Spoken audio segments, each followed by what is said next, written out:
Hi everyone, welcome back to our channel. For today's video, we're gonna learn how to turn on developer options for any Android phone.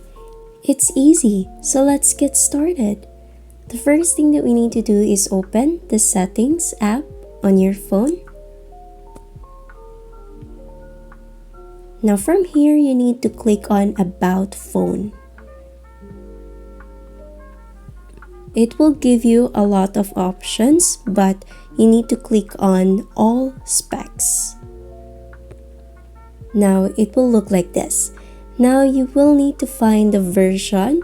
In my case, I have the MIUI version, so you need to tap that 7 times.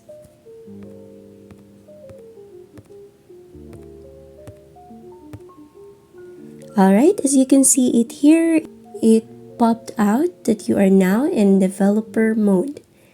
Now you just need to go back to the settings, search for developer option.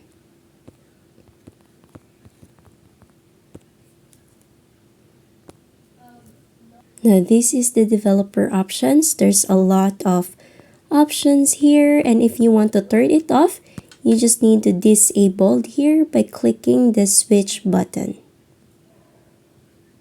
And there you have it.